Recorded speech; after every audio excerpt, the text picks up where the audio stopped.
Hey guys, welcome back to my channel. And just when you thought you couldn't be any more disappointed in somebody, they go and produce the shit that they did last night. And Chris knows exactly what it is, and yet he refuses to change his ways and protect his public, just like Chris Inghams does. Isn't that lovely, Chris? So, in case you hadn't been aware, there's some discord surrounding last night's vlog. Half of it was filmed with a huge flickering light, and it was very poorly edited in that respect because there's this flickering light, and if you didn't know, that can be an issue for people with certain sensitivities, like people with photosensitive epilepsy, etc. And yeah, I've heard personally from many people that they couldn't watch anything further. Once that started, they had to turn it off because it affected them so badly, and it can cause seizures. And judging by this particular comment, it possibly did. My granny had an epileptic fit watching your home bit, which is where they had the issue. She were flat on the deck. So I don't know if this comment is real or not real, but the truth remains that it can actually cause that, so it may well be real. Now, somebody else replied, "Hope she's okay. I had to stop watching as was scared they were going to trigger me," followed by, "OMG, hope she's okay. I have epilepsy, thankfully now under control. So I know how it feels after seizures." So the point here is that it can cause seizures, and in general it can cause problems with people who have that sort of sensitivity. Now, I know that Chris in the past has said that he can't cover everybody. There's so many times people want trigger warnings and stuff like that put in videos, and yeah, I get you can't cover everybody who has a certain issue about certain things. You know, there's too many.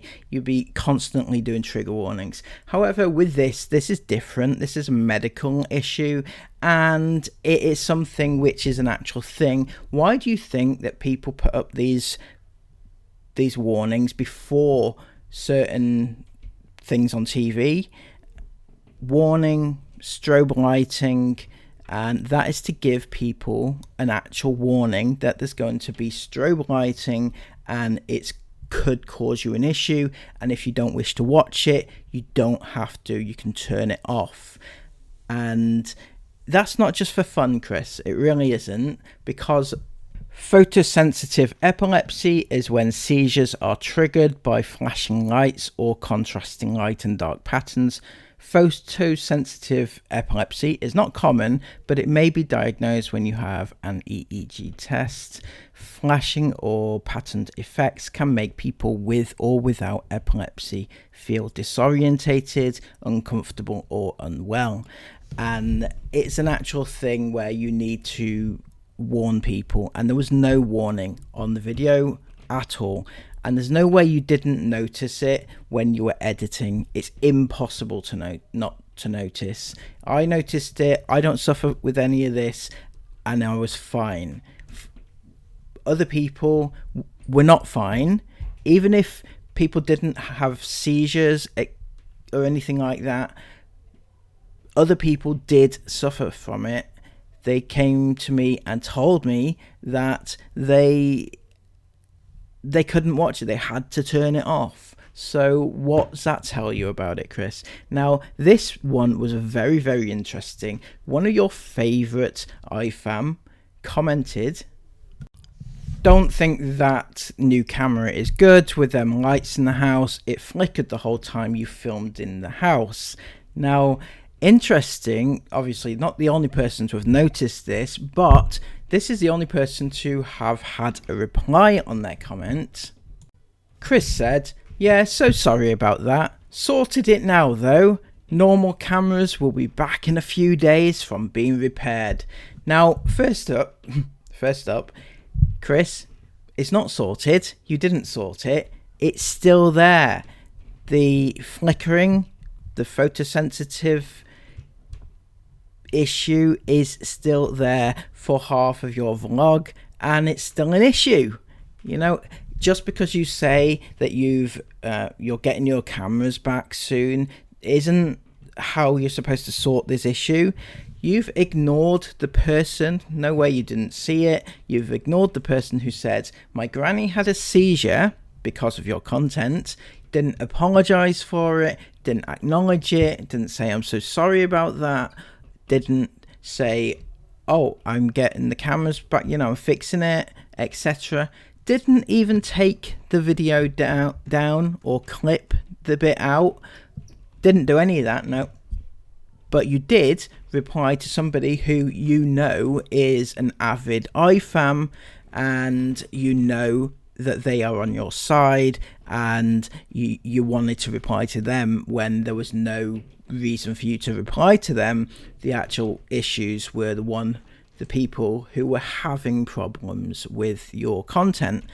And the worst thing is that, having known about it now, you still choose to keep the content up, which is causing an issue, and don't put a warning in there anywhere, because you know as well as I do that the only thing you can do is take it down or clip that bit out, and as it's half of the video, you don't want to do that, so you have to keep it up, and potentially put people at risk, and you know you're doing that. I'm sorry, but if any iFam actually defends this, and it's iFam who are commenting in the comments about the flickering lights being an issue, and yet, you know, how can they defend Chris for not resolving the issue, knowing that it's going to cause people to have seizures? It is unbelievable. Honest to goodness, unbelievable. Anyway, without further ado, we're going to get into the rest of the vlog. Obviously, I have to cut half of it out because, you know, I'm not that stupid. Chris, however, yeah, he is, but I won't put anybody through that. So half a video coming right up.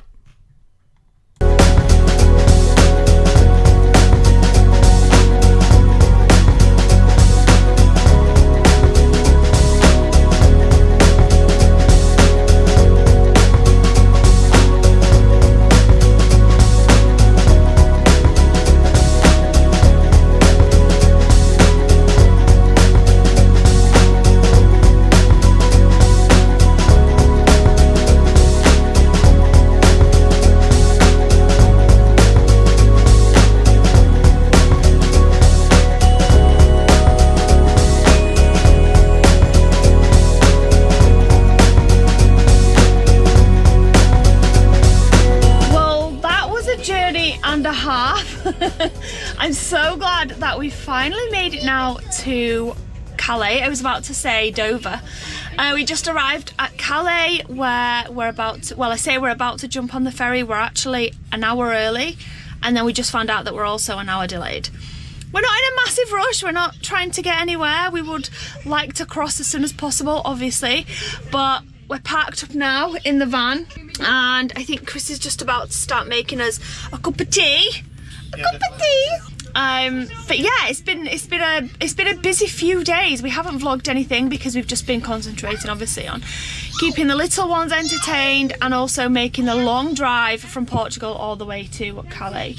That's a very interesting point actually, Sarah. You should make a vlog dedicated to telling us how you keep the little ones entertained, because I know from experience it is really hard to keep children entertained through long journeys in the car, right?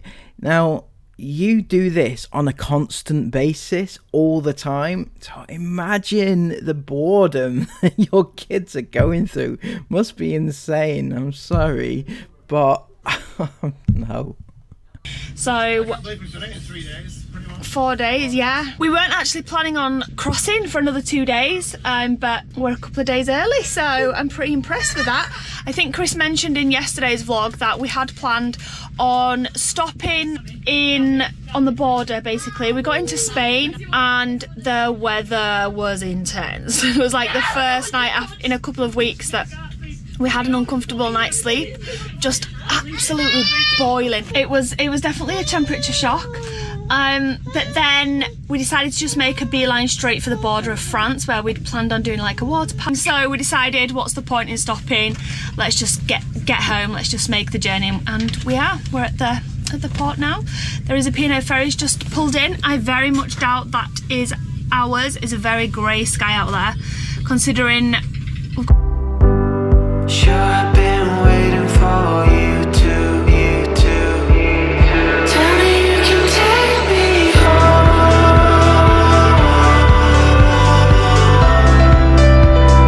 Tell me you can take me home.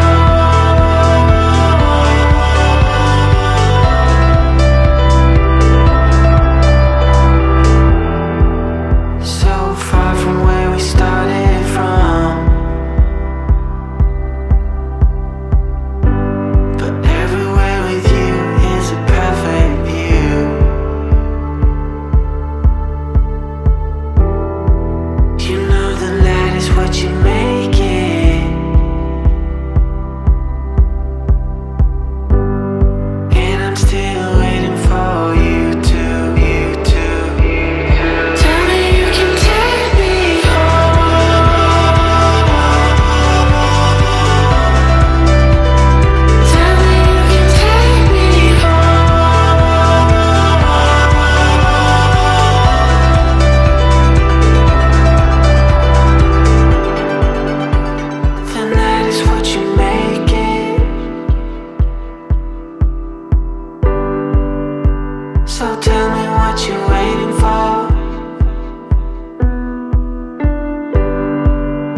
Morning, we got off of the ferry last night and headed straight for a service station, which is we're close to London. Absolute rip-off. We've paid more to stay at this service station right at the side of the motorway than we did some campsites. They're all free in Europe and they're beautiful and they're really well maintained. England is a joke! And they're safe and they have toilets and showers. And in England you get nothing and you have to pay £35 just to spend a couple of hours sleeping here. It's just insane. And let the Britain bashing begin, right? Literally just back moaning about the country already. Oh, it's not as good as Spain, is it? No, it's not as good as Portugal. You know, when we went to France, you remember that place we were in France, and it was that cheap and that lovely, but when we come back to the UK, it's like, oh my god, it's £35 a night and they don't even provide breakfast for that. My god, you're so hard done by, Sarah. Anyway, we had a good night's sleep. It definitely got cold in the night last night. For fuck's sake, Sarah, stop showing your kid, because I keep having to cut bits out because I can't be arsed with blurring it out. I don't know, right? I have this issue where I don't want to show your children, and it's annoying to stop putting her in the shot whilst you're speaking, because it's either cut your voice or cut your kid out. I have to make the decision. Leg of our journey back home, which is very, very, very exciting. I've got to tell you guys about a book. I did like a book recommendations a few weeks ago. Oh, is this part 2 of the great toilet book review? On here, and so many of you guys ordered the book, and so many of you guys have read the books that I read and just like give me feedback and told me like how much you guys enjoyed reading them, etc. At the time I was reading a Simon Koenig book called Siege. I always feel like I say that wrong. Siege. Anyway. Reading it went well then, did it? If you can't even pronounce the name of the book. It took me about 3 weeks to read that book. 2.5 weeks or something, or 2 weeks to read that book. And I don't know if it's because I wasn't completely inspired by the book. It wasn't as fast-paced as I'd like, or I don't know if it's because I just didn't get a chance to read, so I didn't fully, immerse myself in the book. I don't know, but it took me a long time to read, and I just didn't feel inspired to read it. But I didn't get much chance to read it as well because we were busy, and often on an evening, which is when I take my chance to read my books, I was shattered, so I just went to sleep. Anyway, I finished that book and it was really good. It had a really good ending. I'd say like the last 30% of the book.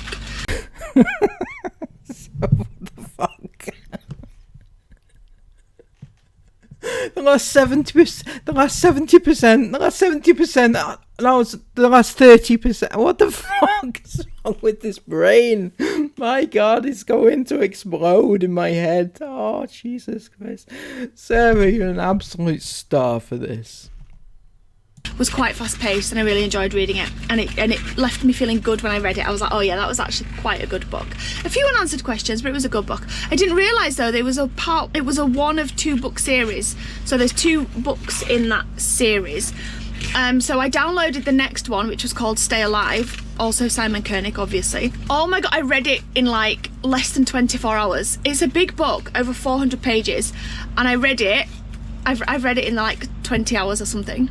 You read 400 pages in 20 hours. Well, fuck parenting then, right? Who needs to parent kids? What the hell? I could not put it down. I will say that you don't have to, even though it's like a 2-book series, you don't have to read book 1. You don't have to read Siege to read Stay Alive. You can just go straight to Stay Alive. There is references to the book 1 in book 2, but nothing that makes you think that you can't read both of them, just one of them. So I would 100% for anybody looking for a new book to read those 2 books. Definitely those, Stay Alive. It was so, I love books that every single page you turn, you're like, oh my gosh, what's gonna happen? What's gonna happen next?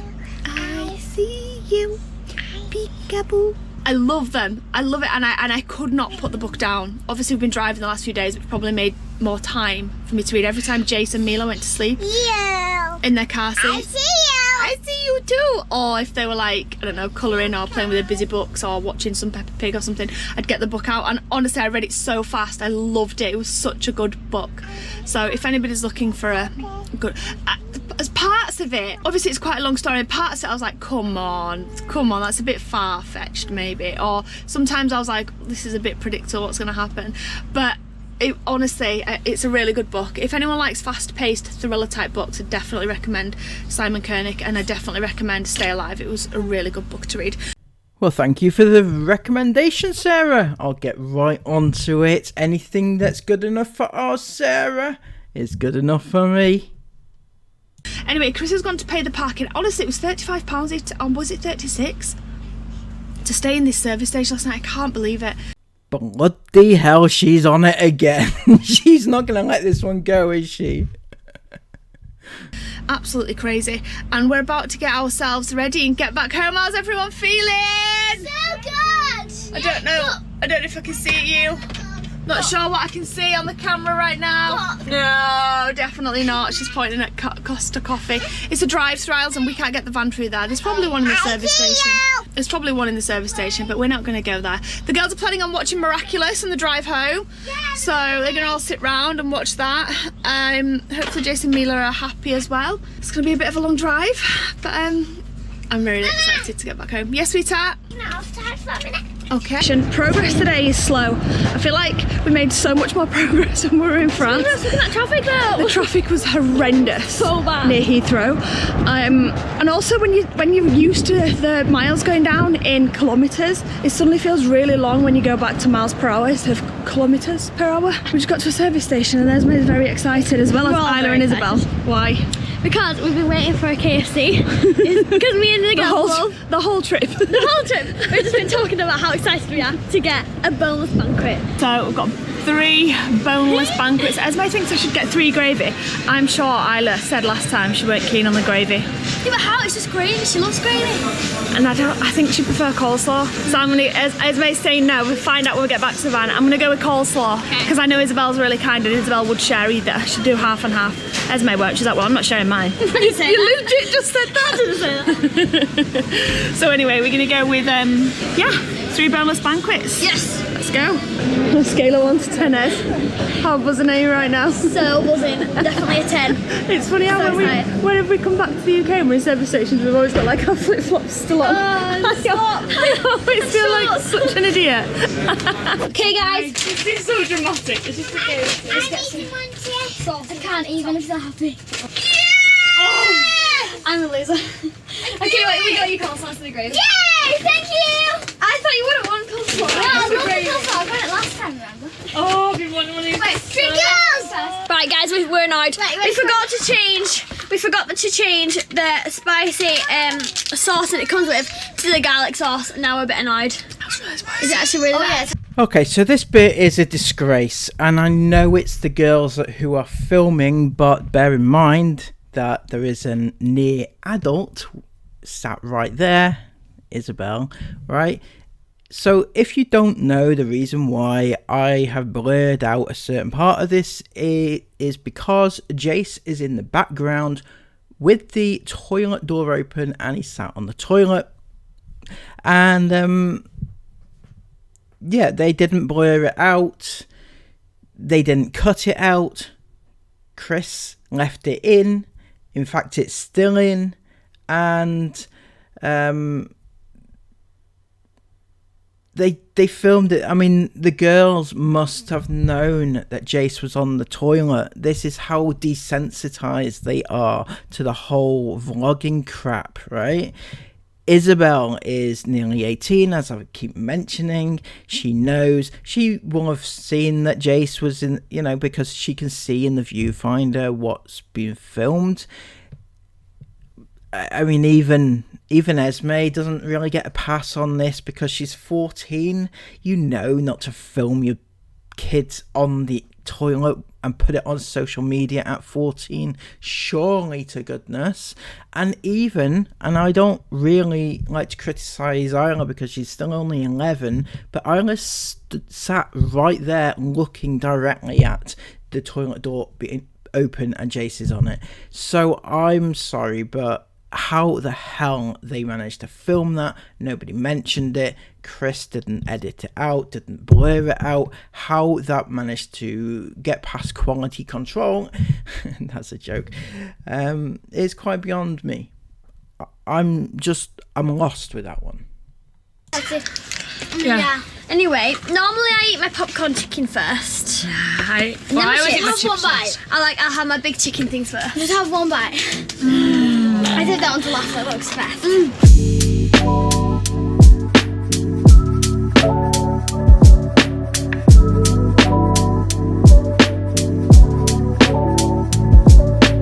You ready?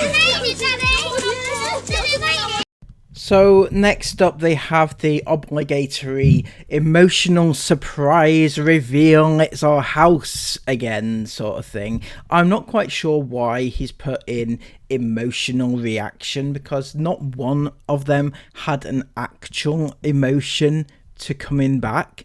Not like I I don't know. I mean, well, there was obviously the fake, open mouth screaming, oh my god, we're back, we have a house and everything, but there was no like tears or emotion or anything. Not that Chris put in his title, I don't really get that sense, but it was just stupid. They've been away for a few weeks and they've come back and they have a house, and yeah, it's great. Sarah did have this to say though. I think we're so lucky to have this house, but whenever we go away for a while and we come back, it's like when you see something every day, you kind of lose a bit of appreciation for it. Not that you're not appreciative, but you kind of get used to it, do you know what I mean? Yeah, you do. And then when we go away, we come back, I'm like, Well, it's really beautiful. oh my gosh, we're so lucky to have this. It's really weird. It takes her 2 months of being on the road to realise that they're so lucky to have that big house and everything. She is an absolute idiot, isn't she? I mean, if you really thought that you were lucky to have it, why do you keep going away from it?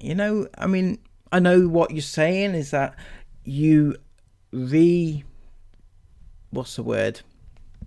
You get that back again. You don't realise, you kind of get used to having a house and then you go away and you come back and it's exciting and everything else, right? But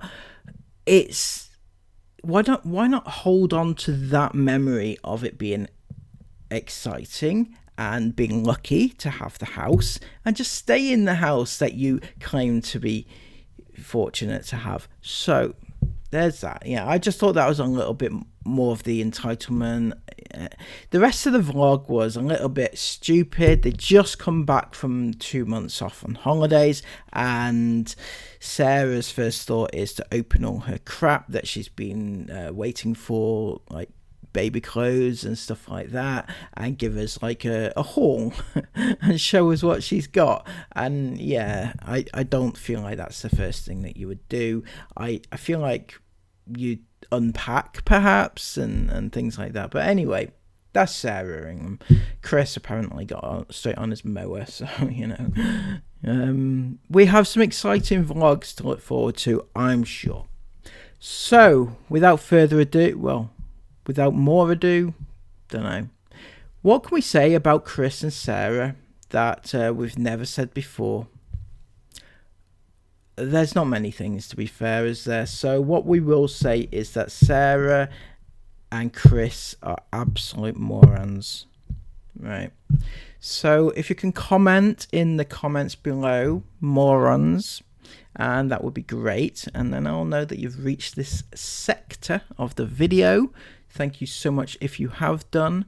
These are indeed morons, by the way, for not cutting out that little section that causes people to have fits. And yeah, I think that's all that I can say about that. I'm doing a Chris here. I can't close it out. Come on. Okay, so please give me a thumbs up. Subscribe if you're new, because I'm here every single day, you can see that, and comment all your thoughts down below. Were you affected by this epileptic